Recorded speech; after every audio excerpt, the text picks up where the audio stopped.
இன்று வாரம் ஒரு தலைப்புல பௌத்தத்துல பொறாமை என்பதை பற்றி என்ன சொல்லியிருக்கு அப்படின்னு பார்ப்போம். பௌத்த மதத்துல பொறாமை ஒரு தீய சக்தி. பொறாமை, ஆசை, கோபம், தற்பெருமை அப்படின்னு இந்த 5 விஷ குணங்களை விஷ வேர்கள் அல்லது கிளேஷாக்கள் அப்படின்னு சொல்றாங்க. இந்த பொறாமை என்னும் குணத்தை மன்னிக்கவும், ஏன் விஷ வேர்களுக்கு சமமாக ஒப்பிட்டு சொல்கிறார்கள் என்றால், விஷம் என்பது ஒரு அழிவை ஏற்படுத்தக்கூடிய ஒரு கெட்ட சக்தி. அதனால்தான் அதை ஒரு விஷ வேர் என்று கூறுகிறார்கள்.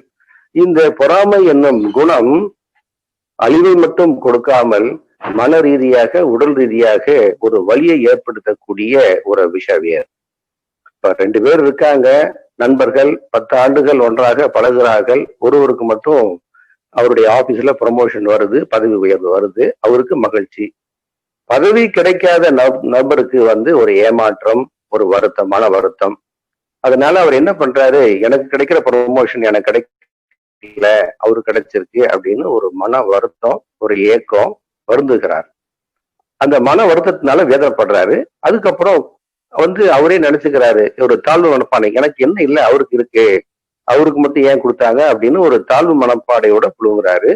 3வது வெட்கப்படுறாரு. ஏன் வெட்கப்படுறாருன்னா, அவருடைய நண்பர் தான் நானு, அவரை பாராட்டாம நான் பொறாமைப்படுறேன், அதனால வெட்கப்படுறேன் அப்படின்னு அவர் நினைச்சுக்கிறாரு. சோ கிடைக்காதனால வெட்கப்படுறாரு. அதுக்கப்புறம் வேதனைப்படுறாரு. சோ வெட்கம், வேதனை அப்படின்னு பலவித மன சிக்கல்கள்னால அவருக்கு மன ரீதியாக வலி. நம்மளுக்கு எல்லாம் தெரியும், மன ரீதியாக வலி இருக்கும் பொழுது மன அமைதி இருக்காது. அப்பொழுது ரத்த கொதிப்பு, சர்க்கரை, கொலஸ்ட்ரால் அப்படின்னு பலவித உடல் ரீதியாக வலி ஏற்படும். ஆக பொறாமை என்னும் ஒரு ஆமை நம்ம மனசுல வர்றப்ப அது பின்னாடியே 2 ஆமையை கூட்டி வருது. ஒண்ணு எனக்கு கிடைக்கலையேங்கிற கிடைக்காமை, அப்புறம் முடியாமை. அப்படி இந்த பொறாமை என்னும் தீய குணம் மன வலி, உடல் வலியை ஏற்படுத்தும் என்பது உண்மை. அது மட்டும் இல்லாமல் அந்த நண்பர் 10 வருடம் பேசிட்டு பழகிட்டு இருக்காரு.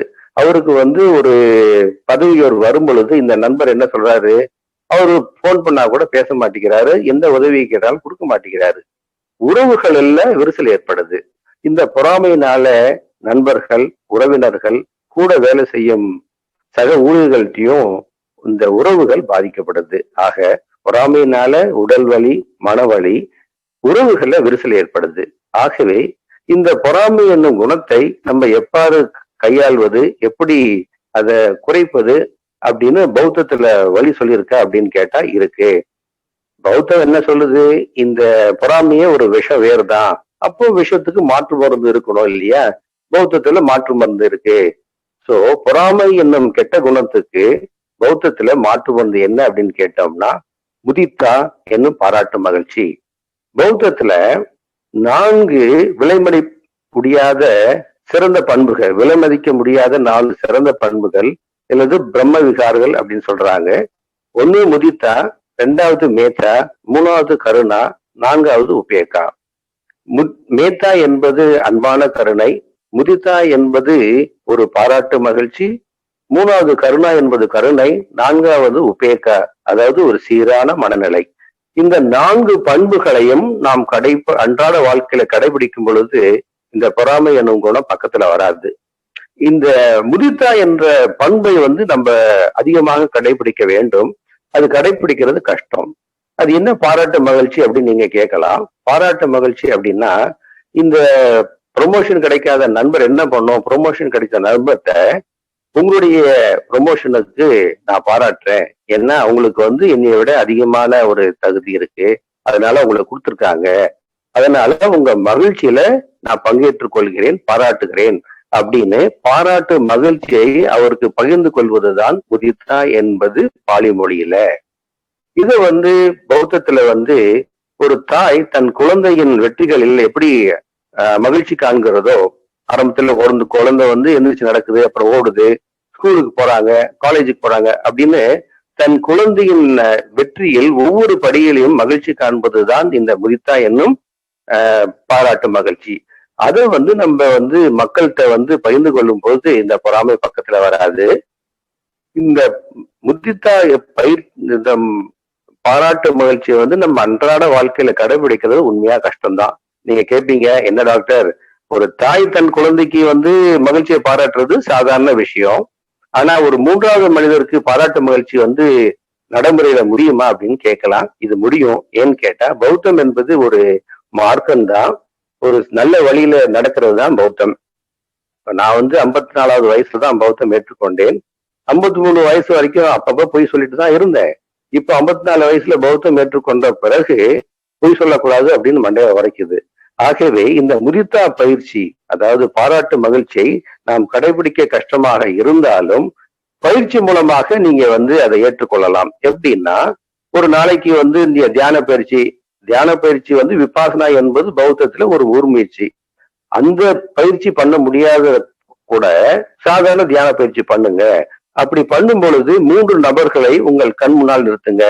முதல்ல வந்து இந்த ப்ரொமோஷன் வாங்கினவரை கண் முன்னால நிறுத்தி, அந்த நண்பருக்கு உங்களுடைய வெற்றியில நான் மகிழ்ச்சி கொள்கிறேன், இன்னும் உங்களுக்கு வந்து வெற்றி மேல் வெற்றி வர வேண்டும், குறையக்கூடாது அப்படின்னு மனசளவுல 2 தடவை சொல்லுங்க மனசுக்குள்ள. அதுக்கப்புறம் ஒரு 2வது நபர், ஒரு நியூட்ரல் நபர், உங்க வீட்டுக்கு நியூஸ் பேப்பர் போடுற தம்பி பள்ளியில படிக்கிறாரு, சனிக்கிழமை ஞாயிற்றுக்கிழமை பேப்பர் போடுறாரு வந்து, அவரை வந்து நினைங்க.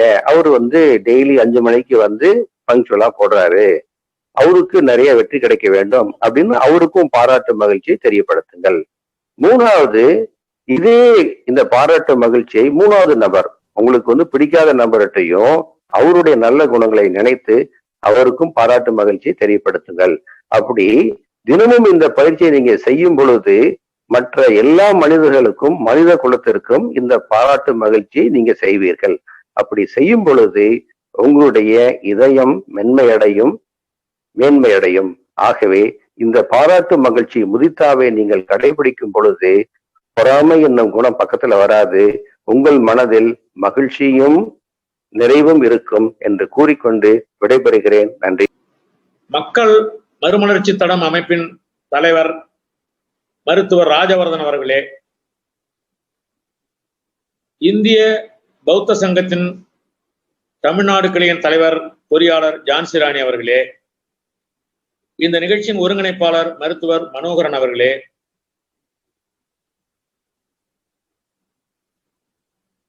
வரவேற்புரை வழங்கிய மருத்துவர் அறிவழகன் அவர்களே, மருத்துவர் சாக்கியா அவர்களே மற்றும் மறுமலர்ச்சி தடம் இந்திய பௌத்த சங்கத்தினுடைய அத்துணை பொறுப்பாளர்களே, உறுப்பினர்களே, இந்த நிகழ்வை இணைய வழி காணொலி மூலம் கண்டு பௌத்த நெறிகளை ஆர்வமுடன் கேட்டு வருகின்ற நண்பர்களே, உங்கள் அனைவருக்கும் எனது வணக்கத்தை தெரிவித்துக் கொள்கிறேன்.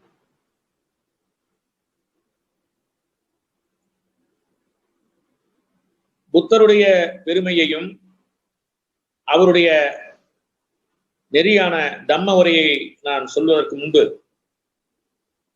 ஒரு செய்தியை உங்களோடு பகிர்ந்து கொள்ள விரும்புகிறேன். புரட்சியாளர் அம்பேத்கர் அவர்கள்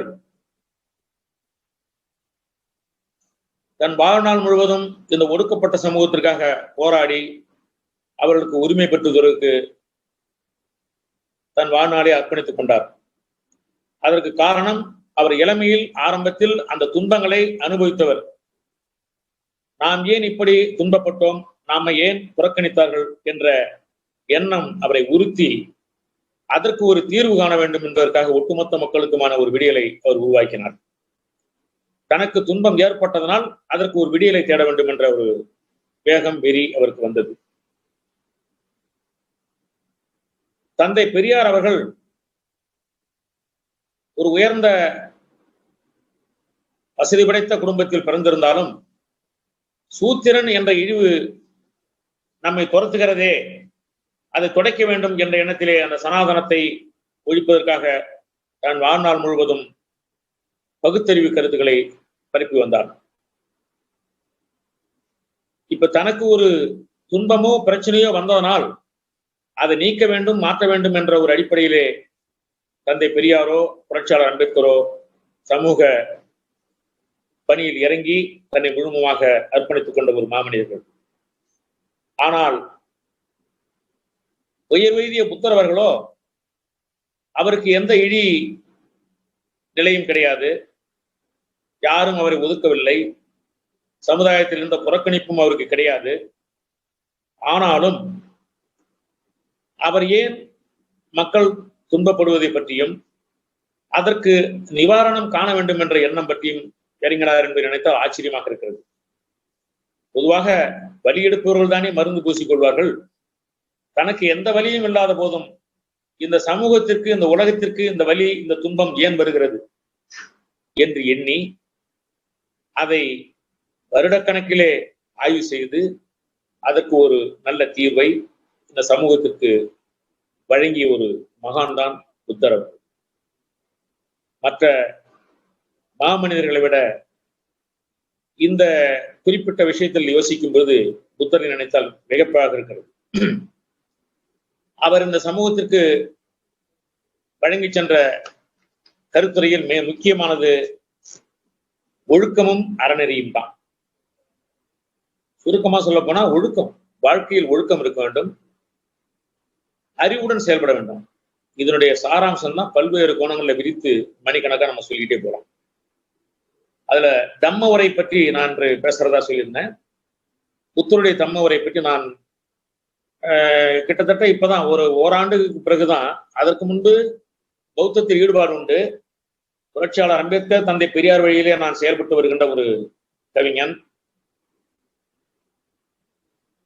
பௌத்த நெறியில் ஓரளவு ஈடுபாடு உண்டு. ஆனால் அது முழுமையாக தெரிந்து கொள்ள வேண்டும் என்று கடந்த ஓராண்டுக்கு பிறகுதான் புரட்சியாளர் அம்பேத்கர் எழுதிய புத்தமும் அவர் தம்மமும் என்ற நூலை தொடர்ந்து வாசிக்க ஆரம்பித்தேன்.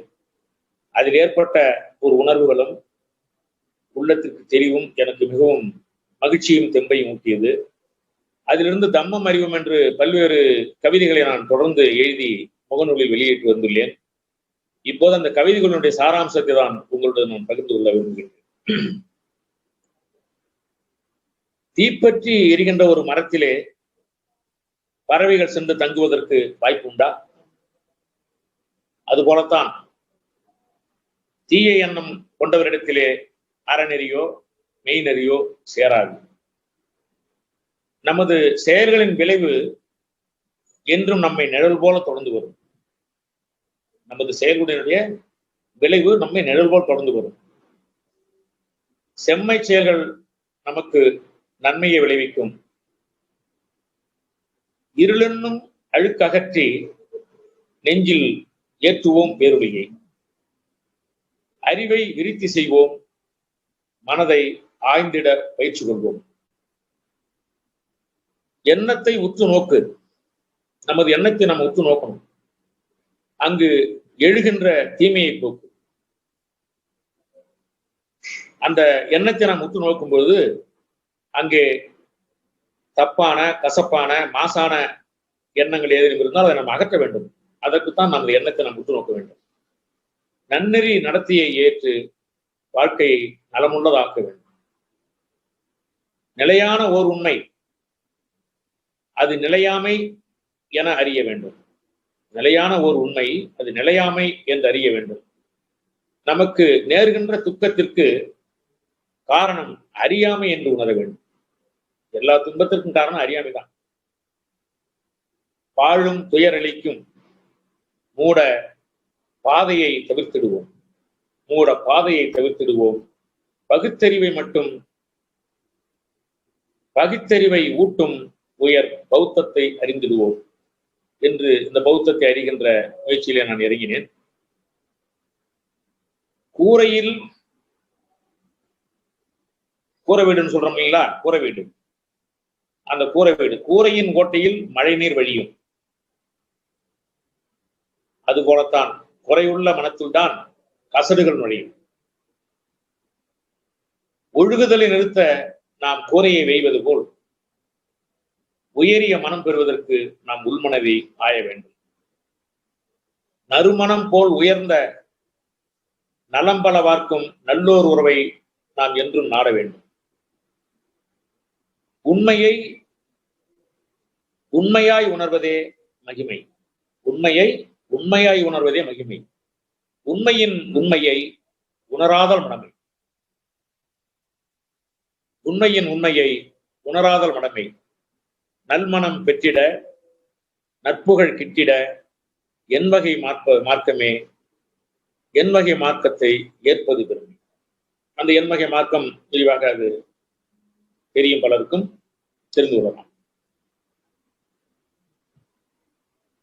வஞ்சக பொய்யை போல வந்து நம் மார்பில் பாயும் அம்பு வேறொன்றும் இல்லை. வஞ்சக பொய்யை போல வந்து நம் மார்பில் பாயும் அம்பு வேறொன்றும் இல்லை, அறிந்திடு தூய நெஞ்சே. துன்பத்தை போர் வலிக்கும் துயர்மிகு காயம் வேறு. துன்பத்தை போர் வலிக்கும் துயர்மிகு காயம் வேறு, தோன்றுதல் கிடையாது என்று ஆய்ந்தினி அறிவாய் நெஞ்சே. வாய்மையின் போதனையால் வளமாகும் நமது உள்ளம், வேறிதற்கு ஈடாகவே வினை தீர்க்க மருந்தே இல்லை. வாய்மைக்கு ஈடாக வேறு எந்த மருந்தும் இல்லை.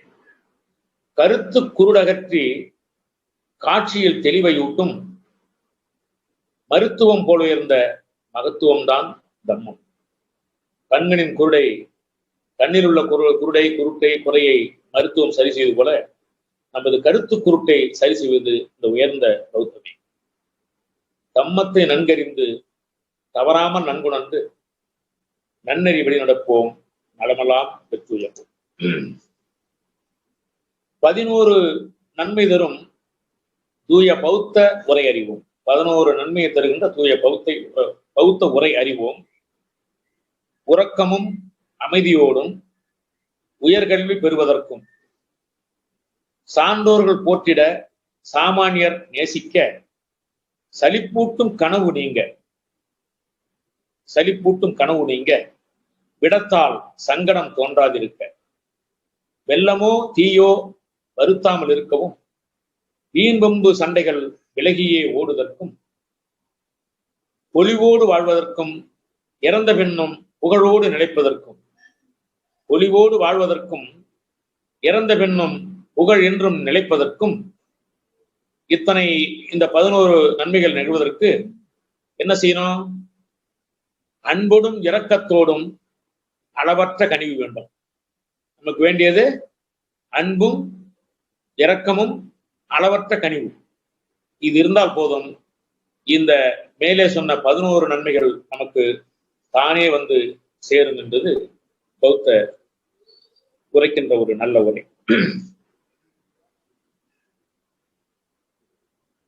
மதம் வேறு மார்க்கம் வேறு. பௌத்தம் மதம் அல்ல, அது ஒரு மார்க்கம். கிறிஸ்துவ மதத்தில் இயேசு கிறிஸ்து தன்னை கர்த்தரின் குமாரர் என்று குறிப்பிடுவார். மேலும் தன்னை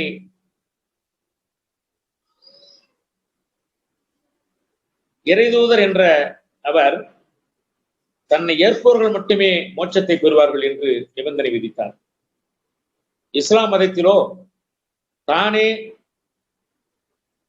இறைதூதர் என்ற முகமது நபி அவர்கள் தம்மை ஏற்போரே மோட்சம் பெற முடியும் என்ற ஒரு நிபந்தனை விதித்தார்.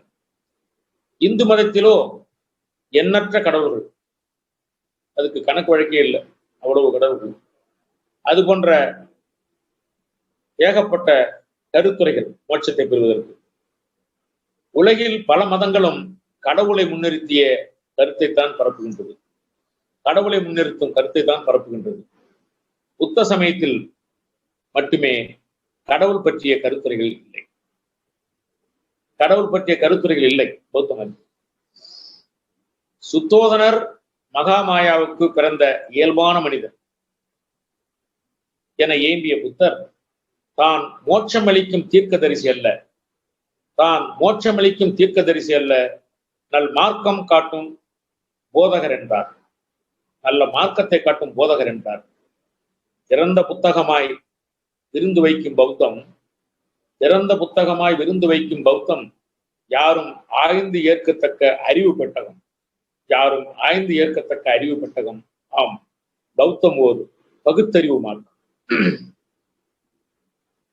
படிப்படியான பயிற்சியின் மூலம் மனதை பக்குவப்படுத்த பழகிடுவோமே. நல்லொழுக்க விதிகளை கற்று நற்செயல் தொடர நாளும் பழகுவோம். காட்சி புலனை கட்டுப்படுத்தி ஆசை ஆர்வத்தை மட்டுப்படுத்துவோம். உண்ணுதல் உறங்குதல் எண்ணுதல் யாவிலும், உண்ணுதல் உறங்குதல் எண்ணுதல் யாவிலும் உங்களை உங்கள் வசத்தில் வைத்திருங்கள். உண்டு முடித்து சப்பனமிட்டு உடலை நிமித்து அமர்ந்தவாறு என்ன ஓட்டத்தை உற்று நோக்குவோம். என்ன ஓட்டத்தை உற்று நோக்குவோம். அதில் ஏதோ ஒரு மாசு இருந்தாலும் உடனே அகற்றுவோம். மனத்தின்மையும் சுய கட்டுப்பாடும் மகத்துவ பாதைக்கு வழியை காட்டும். மனத்தின்மையும் சுய கட்டுப்பாடும் தான் முக்கியம். மகத்துவ பாதைக்கு அது வழியை காட்டும். மந்திரம் யாகம் தேவையே இல்லை. மந்திரம் யாகம் தேவையே இல்லை. மனத்தால் வெற்றும் மனத்தால் வெல்லும் மார்க்கமே பௌத்தம். இதனைத்தான் திருவள்ளுவர் கூட மனத்துக்கண் மாசிலநாதன் அனைத்தரன் ஆகுல நீரபெற என்பார். இங்கே ஒரு செய்தி, வள்ளுவருடைய திருக்குறள் பல குறள்கள் நாம் இந்த பௌத்த நெறிகளை படிக்கும்போது அதற்கு பொருத்தமாக அதற்கு இணையான பொருள் வருகின்ற மாதிரி குறள்கள் அமைந்திருக்கும். இதிலிருந்து வள்ளுவர் அந்த பௌத்த மத கருத்துக்களை உள்வாங்கி இருக்கிறார் என்பதை நாம் புரிந்து கொள்ளலாம்.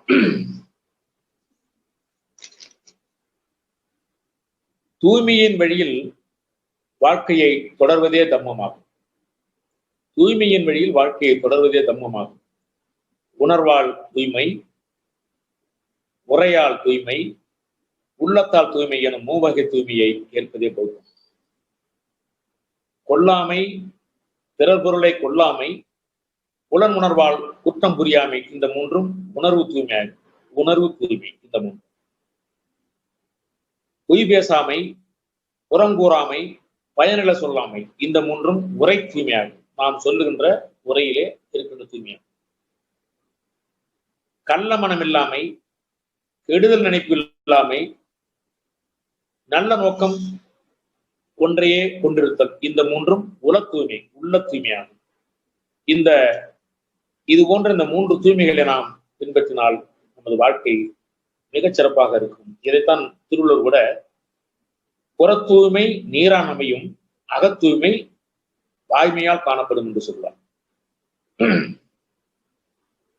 துன்பச் சுமைகள் தூர விலகிட, துயர வேதனை தொலைந்து ஓடிட, மூலம் மூவகை தீய குணத்தை முடக்கி அப்புறப்படுத்திடுவோம். மூன்று தீய குணம், அதை நாம முடக்கி அப்புறப்படுத்த வேண்டும். என்னது? காமம், வெறிச்செயல், கடும் பேராசை. காமம், வெறிச்செயல், கடும் பேராசை வேண்டா. லோபம் விலைக்கிட வேண்டும். இது லோபம் சொல்றது. இந்த லோபம் என்கின்ற இந்த காமம், வெறிச்செயல், கடும் பேராசையை லோபம், அது விலைக்கிட வேண்டும். அதுபோன்று கோபம், விரக்தி, கொடும் அருவருப்பு. அருவருப்பு வந்து கொடும் அருவருப்புங்கிறாரு. பிறர் மேல அருவருப்பு கொள்ளக்கூடாது. கோபம், விரக்தி, கொடும் அருவருப்பு, இதை தோஷம். இந்த தோஷம் தன்னை தொலைத்திட வேண்டும். அறியாமை, சோம்பல், ஏமாற்றம், முட்டாள்தனம், இதை மோகம் என்று குறிப்பிடுகிறார். இந்த மோகம் நீக்கிட வேண்டும். எனவே இந்த மூவகை தீக்குணமான லோபம், தோஷம், மோகம், இந்த மூன்றையும் அகற்றினால் துன்பம் விலகும், இன்பம் மலரும் என்பதுதான் தம்மவரை. இதற்கும் கூட வள்ளுவர் சொல்லுவார், காமத்தை கட்டுப்படுத்த வேண்டும் என்ற ஒரு குறள். கடலென்ன காமம் எழுந்தும் மடலேரா பெண்ணில் பெருந்தக்கதல் என்று குறிப்பிடுவார். இந்த காமத்தை கட்டுப்படுத்த. அதுபோன்று கோபத்தை கட்டுப்படுத்துவதற்கு சினம் தன்னைத்தான் காக்கின் சினம் காக்க, காவாக்கால் தன்னையே கொள்ளு சொன் என்று வள்ளுவர் சொல்வார். அதுபோன்று அறிவில்லாமல் இருப்பதற்கும் வள்ளுவர் சொல்கிறார். அறிவின்மை இன்மையிலும் இன்மை, இன்மையிலும்னா வறுமையிலும் வறுமை. வறுமை கூடியது. அந்த வறுமையிலே மிக மிக மிக வறுமையா இருப்பது போன்றதுதான் அந்த அறிவில்லாமல் இருக்கிறது என்று வள்ளுவர் சொல்றார். நிப்பானம் என்பது புலநடக்கம். நிப்பானம் என்பது புலநடக்கம். இதற்கு எல்லாவற்றையும் துரத்தல் என்று பொருள் அல்ல. போதுமான கட்டுப்பாட்டுடன் புலன்களை இயக்குதல் என்றே பொருள். நிப்பானம் என்பது உண்மையில் என்வகை மாற்றுமே. நல் நோக்கு, நல் இலக்கு, நல் வாக்கு, நற்செயல், நல் வாழ்க்கை, நல் முயற்சி, நற்கண்ணோட்டம், நற்கவனம், இந்த என் மார்க்கம் எனும் நன்மார்க்கத்தை நிப்பானம் என்று தெரிவோம், அதை பின்பற்றுவோம். இதுல கூட இந்த மனதை கட்டுப்படுத்துறது கூட சொல்லியிருப்பாரு. அடக்கம் அமரர் உயிக்கும், அடங்காமை ஆறில் உயித்துவிடும் என்று சொல்வார். ஆசைக்கும் ஏக்கத்திற்கும் அளவே இல்லை, மனிதன் ஆதலினால் சுமக்கின்றான் அழுந்தலை. ஆசை அதிகமாச்சுன்னா துன்பம் வரும். காசு பணம் சேர்ப்பதற்கே தேடி ஓடுவான், மன வாசகற்ற முயலாமல் உயிரில் வாழ்வான். காசு பணம் தேடுறதுக்கு கொடுக்கிற அக்கறையை மனதிலுள்ள மாசை அகற்றுவதற்கு பலரும் காட்டுவதில்லை. போதுமெனும் எண்ணம் தானே நிம்மதி ஊட்டும், மூடம் போக்குகின்ற மனம்தானே பேரொளி காட்டும். மூடத்தை போக்குகின்ற மனத்தில் தான் அந்த பேரொளி தெரியும். பகற்பொழுதை தொடர்ந்து வரும் இறைவனைப் போல நம் செயற்பாட்டின் பலன்தானே நிழலென நம்மை தொடர்ந்து வரும். நமது செயற்பாட்டின் பலன்தான் நிழலென நம்மை தொடர்ந்து வரும். நற்செயலை புரிவதுதான் நன்மையை தரும் என்றும் தீச்செயலால் யாவருக்கும் தீமையே வரும் என்று அந்த தம்மம் உரைக்கிறது. அதற்குத்தான் வள்ளுவர் கூட மனத்துக்கண் மாசிலனாதல் அனைத்தரன் ஆகலை நிருபர் என்று சொல்வார்.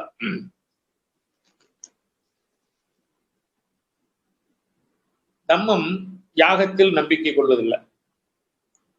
மன யூகத்தின் அடிப்படையும் தம்மம் அல்ல, யூகத்தினால் சொல்வது கிடையாது.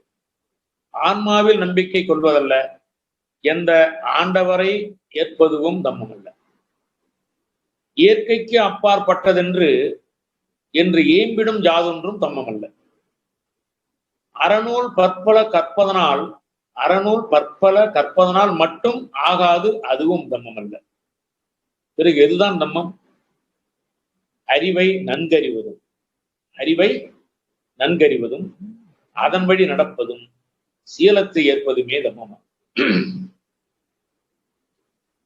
அறிவு என்பது இறுதியாவதென்று எப்போதும் அறிய வேண்டியவை இருந்து கொண்டே இருக்கும். அறிவுவாதத்தின் நுட்பதிட்பங்களை அப்படியே பின்பற்றாதீர்கள். அறிவார்ந்த முனிவர் அருளியதாயிருந்தாலும் அப்படியே ஏற்காதீர்கள். அறியப்படும் அனைத்துமே மறுபரிசீலனைக்கும் உட்படுத்த வேண்டும். இதைத்தான் வள்ளுவர் கூட எப்பொருள் யார் யார் வாய் கேட்கணும், மெய்ப்பொருள் காண்பதறிவு என்று சொல்வார். காரணகாரிய தத்துவம் மறைத்த பூரணமெய்திய புத்தரவர்கள் உலகம் படைக்கப்படவில்லை என்றார். உலகம் பரிணமித்தது என்றார். உலகம் படைக்கப்படவில்லை, பரிணமித்தது என்றார். ஒன்றை உருவாக்க இன்னொன்று வேண்டும். இது அறிவியல் விதி. இப்ப குடம் உருவாக்க குயவன் வேண்டும். குயவன் எப்படி வந்தா அவங்க அப்பா அம்மா கிட்ட இருந்தான். அதே மாதிரி உலகை உருவாக்கியது ஆண்டவன் என்றால் அந்த ஆண்டவனை உருவாக்கியது யார்? சுயம்புவாக ஆண்டவனை உருவாக்கி இருப்பானா? இல்லை.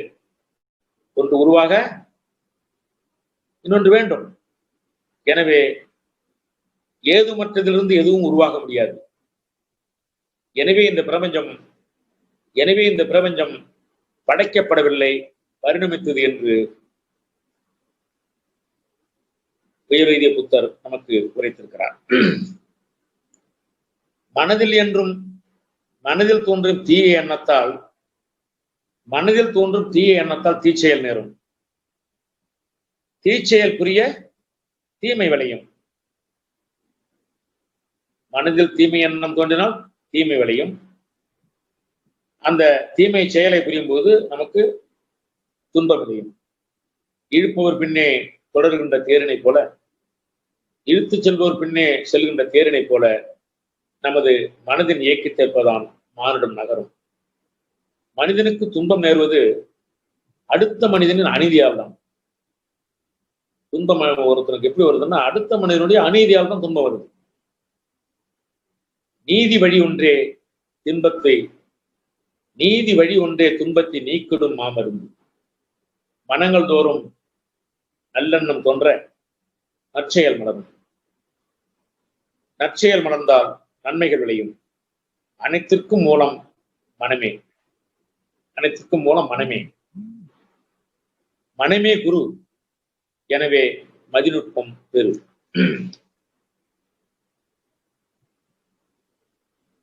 அறிவு பெறுதல் அனைவருக்கும் உரியதென்று, இது பிராமணிய கோட்பாடு.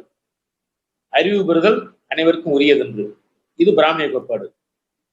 பிராமண, சத்திரிய, வைசிய ஆண்கள் மட்டுமே கல்வி அறிவினை பெறலாம். எப்பிரிவு பெண்களுக்கும், இந்த 3 வருணத்தில் உள்ள பெண்கள் யாராக எப்பிரிவு பெண்களுக்கும் இழிப்பிரிவு சூத்திரருக்கும் படிப்பறிவு தடுக்கப்பட்டது. அப்பட்டமான இந்த அநீதியை எதிர்த்ததோடு அறிவு பாதையை அனைவருக்கும் திறக்க வேண்டும் என்று புரட்சியை துவங்கியவர் தான் புத்தர் பெருமான்.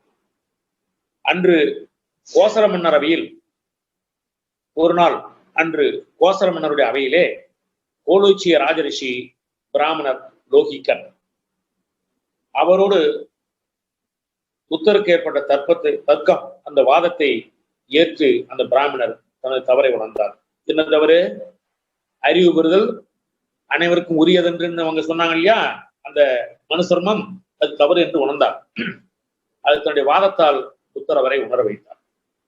அந்த காலத்தில் மன்னர்களிடையே ராஜரிஷியாக இருந்த பிராமணர்கள் இந்த மனுஸ்ரிமை கருத்தை விதைத்து இந்த தேசம் முழுவதும் அந்த அநீதியான தர்மம் பின்பற்றப்பட்டது. அப்போது அதை புத்தர் எதிர்த்தார். அதை மாற்ற வேண்டும் என்று குரல் கொடுத்தார். உயர் வைதிய புத்தர் கருணையை போதித்ததோடு மைத்திரியை விருத்தி செய்தார். மைத்திரி, அனைத்து உயிரிடத்திலும் அன்பு கொள்வதுதான் மைத்திரி. ஓ பிக்குகளே, தோண்டிய போதும் கோபம் கொள்ளாத நிலம் போல, தன்னை தோண்டிய போதும் கோபம் கொள்ளாத பூமியை போல உங்கள் மனம் இருக்கட்டும் என்று பிக்குகளுக்கு அறிவுரை கூறுகிறார். தனக்கு எதிரான எச்செயலுக்கும் காற்றோ தீயோ கலங்குவதுண்டா? பிரியமான பிக்குகளே, உமக்கு இழைக்கப்படும் அவமதிப்பு, அநீதி அத்தனையும் பொறுத்துக் கொள்வீர்.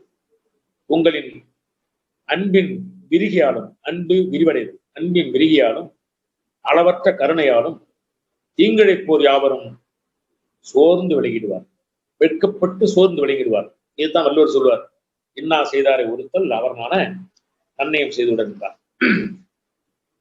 சதுர்வர்ணம்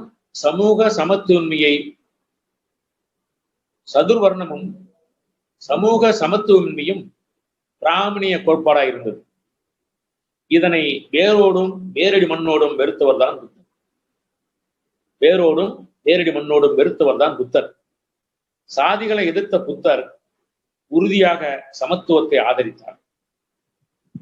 பிற பெண்களைப் போலவே பிராமண பெண்களும் தனது வயிற்றிலே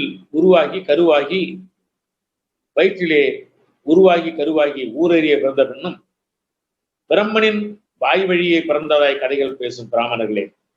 பிராமணர் பார்த்து சொல்றார், உங்க அம்மா வயிற்றுல உருவாகி கருவாகி வளர்ந்து ஊரறிய நீ பிறந்த பிறகும் பிரம்மனின் வாய் வழியை பிறந்ததாக கதைகள் பேசுகிற பிராமணர்களே, இது அந்த பிரம்மத்தின் இயல்பையை கேள்விக்குறியாக்கவில்லையா? பிரம்மத்தின் இயல்பையை கேள்விக்குறியாக்குகிறதே என்று இது பெரும்பிழை. இப்படி வேதம் வளர்த்து வந்த பிராமணர்களை வாதத்தால் புத்தர் பலமுறை வென்றிருக்கின்றார். வள்ளுவர் கூட இதை பிறப்புக்கும் எல்லா உயிர்க்கும் சிறப்போபா செய்தொழில் வேற்றுமைகான் என்று சொல்வார்.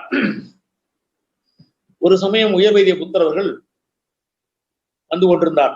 அப்போது ஒருவர் கோபமாக, மொட்டை தலையரே, மோசமான துறவியே, ஒதுக்கப்பட்டவரே, ஓரமாயினில் என்று அக்கிகர் என்னும் பிராமணர், இந்த பிராமணர் பேர் அக்கிகர் என்னும் பிராமணர் ஆவேசமாய் உரைத்தார். உடனே புத்தர் சொல்வார், ஓ பிராமணரே, ஒதுக்கப்பட்டவர் யார் என்றும் ஒதுக்கத்தக்கவை எவை என்றும் உரைப்பேன் கேளீர் என்று சொல்றார். யார் ஒருவன் வெறுப்புடையவனோ, யார் ஒருவன் வெறுப்புடையவனோ, காழ்ப்புணர்ச்சி உடையவனோ, இகழ்பவனோ ஏமாற்றுபவனோ கருத்து கோணருடையவனோ அவனே ஒதுக்கப்பட வேண்டியவன். யார் ஒருவன் பிறரை அழிப்பவனோ ஒடுக்குபவனோ பிறர் பொருளை திருடுபவனோ அவனே ஒதுக்கப்பட்டவனாவான்.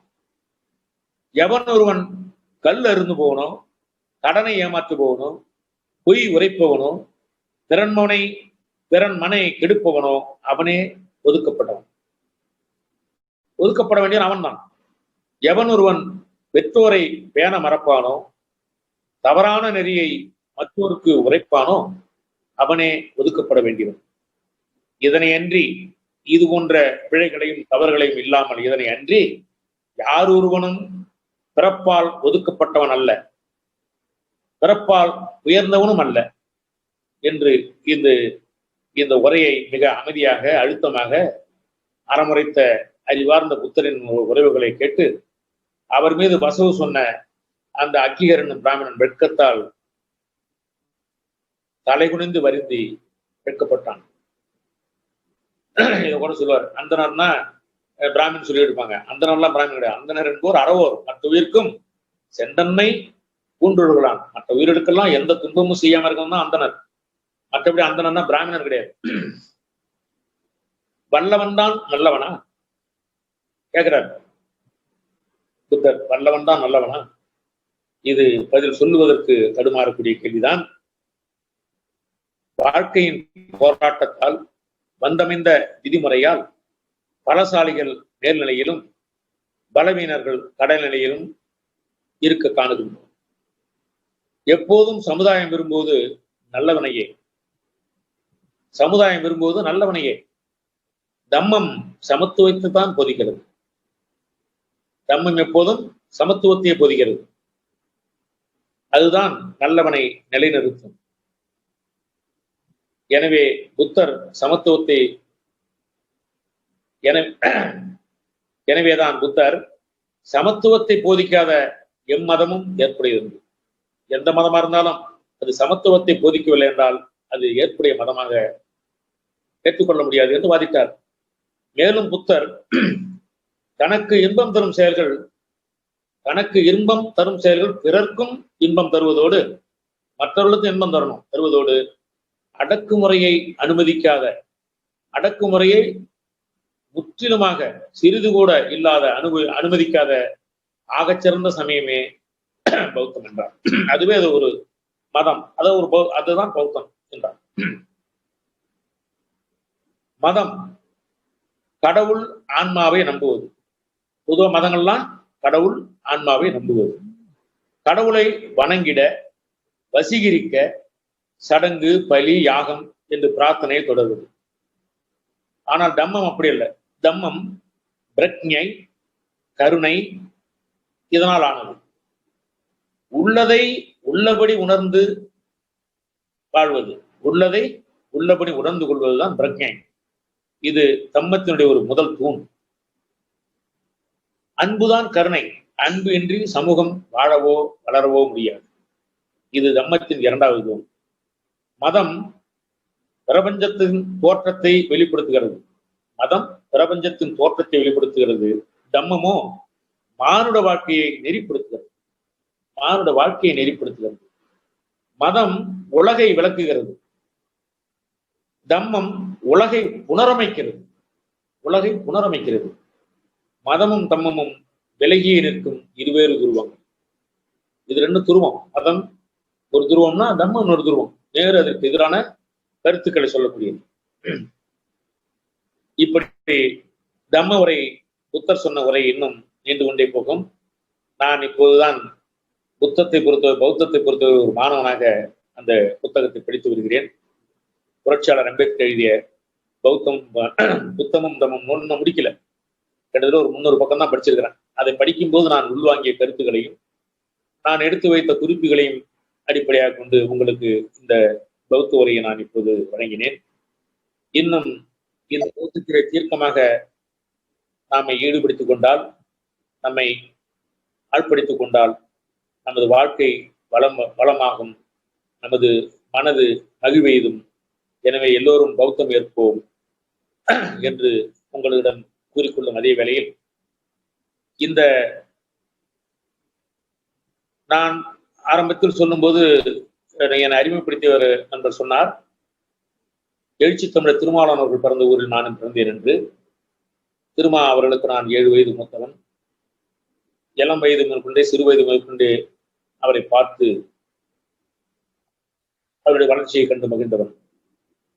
இன்று இந்த சமூகத்திற்கு, ஒடுக்கப்பட்ட சமூகத்திற்கு தொண்டாற்றிய சமத்துவத்தை, மனிதநேயத்தை விதைத்து வருகின்ற பல்வேறு மகான்களை, தலைவர்களை எல்லாம் தலைவர் திருமாவளவனுடைய வருகைக்கு பிறகுதான் நாம் அறிந்து கொண்டோம்.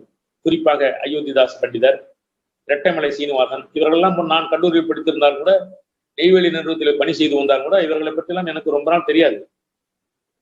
தலைவர் திருமாவளவன் அவர்கள் அரசியலுக்கு வந்து அவர் நமது முன்னோடியாக இருந்த, இந்த சமூகத்துக்கு வழிகாட்டியாக இருந்த பல தலைவர்களையும் நமக்கு எடுத்துக்காட்டிய பிறகுதான் இன்று தமிழகத்தில் பட்டி தொட்டி எல்லாம் அயோத்திதாசரை போட்டுகிறார்கள், இரட்டைமலை சீனிவாசனை பாராட்டுகிறார்கள். அதுபோல புத்தருடைய கருத்துக்களை திருமாவளவன் அவர்களும் பல மேடைகளில் பதித்து வருகிறார். நான் அந்த புத்தனின் நெறியில் வாழ்வும், நாங்கள் வந்து வள்ளுவனின் மரபில் வந்தோம் என்று நமது மரபிலே இருந்த அறிஞர்களையும் மகான்களையும் எடுத்து எம்புகின்ற இந்த திருமா அவர்கள் இந்த சமூகத்திற்கு புத்தர் உட்பட இன்னும் பல்வேறு மகான்களை எல்லாம் எடுத்து பேசி வருகின்றார். அவரும் சமீப காலமாக இந்த பௌத்த உரையில் தீவிரமான பற்று கொண்டு அதுக்கு நிறைய அந்த கருத்துக்களை பல மேடைகளில் பேசி வருகின்றார். அதனால் வெகு மக்களுக்கு அது சென்று இருக்கிறது. இந்த மறுமலர்ச்சி தடத்தின் மூலமாக இந்த பௌத்த வளர்ச்சியை, இந்த உரையை மேலும் விரிவாக்கி கிராமங்களுக்கும் அனைத்து மக்களுக்கும் கொண்டு செல்வதற்கு முன்னெடுங்கள். அதற்கு என்னாலான பங்களிப்பை நானும் செலுத்துவேன் என்று சொல்லி உரையை நிறைவு செய்கிறேன். ஜெய் பீம். வணக்கம், நன்றி. Today we will know about Bodh Gaya. இன்று ஒரு தகவல்ல இந்த புத்தகயா அப்படிங்கிற இந்த பிளேஸ் நம்ம தெரிஞ்சுக்குவோம். This is the picture of Bodhgaya. புத்தரோட இம்பார்ட்டன்ட் 4 பிளேஸ் சொல்லுவாங்க. அதுல அவரோட birth place Lumbini, enlightenment place வந்துட்டு புத்தகயா, அவருடைய பரிநிப்பான அடைந்த இறந்த அந்த இடம் வந்துட்டு குஷிநகரா, அண்ட் சார்நாத். கிங் அசோகா வந்துட்டு புத்தருக்காக மிகப்பெரிய ஸ்துதி எழுப்பினா அந்த சார்நாத் வந்துட்டு 4 இம்பார்ட்டன்ட் பிளேஸ், ஹோலி பிளேஸ் அப்படின்னு நம்ம ஹிந்துல சொல்ற மாதிரி, மதத்துல சொல்ற மாதிரி, நம்மளுக்கு புத்திசம் அப்படின்னா இந்த 4 important place is very important. அதுல இன்னைக்கு புத்தகயா பத்தி பார்க்கலாம். புத்தகயா இஸ் புத்திஸ்டுக்கான ஒரு முக்கியமான பிளேஸ். மகாபோதி டெம்பிள் காம்ப்ளெக்ஸ் அங்க இருக்கு. அது வந்துட்டு பீகார் மாநிலத்துல கயா டிஸ்ட்ரிக்ட் அப்படிங்கிற இடத்துல இருக்கு. இங்கதான் புத்தர் என்லைட்டன்மெண்ட் ஆனார் அப்படிங்கிறதுனால புத்தகயா இஸ் வெரி ஃபேமஸ். அந்த 4 இம்பார்ட்டன்ட் பிளேசஸ்ல இந்த புத்தகயா ஒண்ணு. நான் சொன்ன மாதிரி குஷிநகர், லும்பினி, சார்நாத் அண்ட் புத்தகயா. அவர் வந்துட்டு 29th இயர்ல பரிபிராஜா பிரயாணம் வெளியில போயிட்டார் அப்படின்னு நம்ம படிச்சிருக்கோம். அதுக்கப்புறம் 6 years அப் டு 35 years வரைக்கும் அவர் வந்துட்டு பல தேடல்களை இருந்தாரு. 35 இயர்ல அவர் வந்துட்டு என்லைட்டன்மெண்ட் ஆனாரு. அந்த என்லைட்மெண்ட் ஆன இடம் தான் புத்தகயா. ஒரு போதி ட்ரீ அப்படிங்கிற அந்த ஒரு பேனியன் ட்ரீன்னு ஒரு சில புக்ஸ்ல சொல்றாங்க. அந்த ட்ரீல அடியில வந்துட்டு அவர் உட்கார்ந்துட்டு he discovered a noble eightfold path. எந்த ஒரு யாரோட உதவி இல்லாம அவரே பிராக்டிஸ் பண்ணியிருந்தாங்க. அப்படி காரணமா இருக்கு. இதுதான் துக்கத்துக்கு தீர்வான ஒரு நல்ல வழிமுறை கண்டுபிடிச்சாரு. அந்த என்லைட்டன்மெண்ட் அந்த பிளேஸ் புத்தகயா, அந்த ட்ரீ போதி ட்ரீ. இதுதான் இப்போ உள்ள அந்த மகாபோதி டெம்பிளோட அமைப்பு. இது வந்துட்டு யுனெஸ்கோ வேர்ல்ட் ஹெரிடேஜ் சைட்டா இப்போதைக்கு இருக்கு. இது வந்துட்டு கிங் அசோகர் ஃபர்ஸ்ட் கட்டினதாக சொல்லப்பட்டிருக்கு. இந்த இடத்துல இன்னமும் போதி ட்ரீ ஒண்ணு இருந்துட்டு தான் இருக்கு. அதை நெக்ஸ்ட் பிக்சர்ல காமிக்கிறேன்.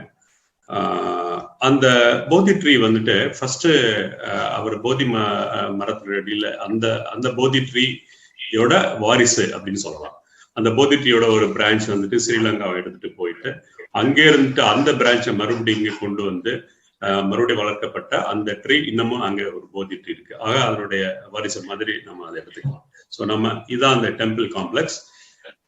இதுதான் உள்ளுக்கு அந்த மகாபோதி டெம்பிள் உள்ளிருக்க உள்ள புத்தர், அங்க மக்கள். இது வெளிப்புற தோற்றம். இதுதான் அந்த போதி ட்ரீ. இது வந்துட்டு இப்ப புத்தகயால் இருக்கிற இப்போதைக்கு இருக்கிற போதி tree. Original tree almost Khan, ஆனாலும் அதனுடைய வாரிசுன்னு இப்ப நம்ம அதை எடுத்துக்கணும். இதோட அதான் டிசெண்டன்ட் ஆஃப் ஒரிஜினல் ட்ரீ அப்படிங்கிறது சொல்லப்படுது. ஸ்ரீலங்காவுக்கு போயிட்டு திருப்பி இங்க வந்து இப்ப வைக்கப்பட்டிருக்கு. ஆனா என்ன நடந்தது அந்த போதி ட்ரீக்கு அப்படின்னா, it was first destroyed by the king Ashoka himself, கலிங்கவாருக்கு முன்னாடி. அதுக்கு பிறகு என்னாச்சு, புத்திசம் ஏற்றாரு அசோகர். தீவிர புத்தத்துல இறங்கினோடனே அவங்க ஒய்ஃபை கடியாயிட்டாங்க. அவங்க கடியாகி அவங்க ஆலோசிச்சு அந்த போதி ட்ரீயை காலி பண்ணிட்டாங்க மறைமுகமா இருந்து. அதுக்கு பிறகு எகைன் பௌத்தம் வீழ்த்தப்பட்டதுக்கு பிறகு சசாங்கர், தி ரூல் ஆஃப் பெங்கால் வந்துட்டு அவர் வந்துட்டு அழிக்கிறார் அதே போதி ட்ரீயை. அதுக்கு முன்னாடி அதுக்கு பிறகு வந்துட்டு புஷ்யமித்ரா சுங்கா அவரோட பீரியட்ல புத்திசம் வீழ்த்தப்படுறப்ப அவரது he poured acid on the tree. So ultimately it was destroyed. இப்ப இருக்கிறது descendant. This is about Bodh Gaya. நம்ம வந்துட்டு புத்தகயா கட்டாயம் நம்ம புத்திஸ்ட் எல்லாம் ஒரு தடவை விசிட் பண்ணி ஆகணும். Be prepared. நம்ம புத்த ஜெய்வி. இன்றைய தகவல் புத்தகயா.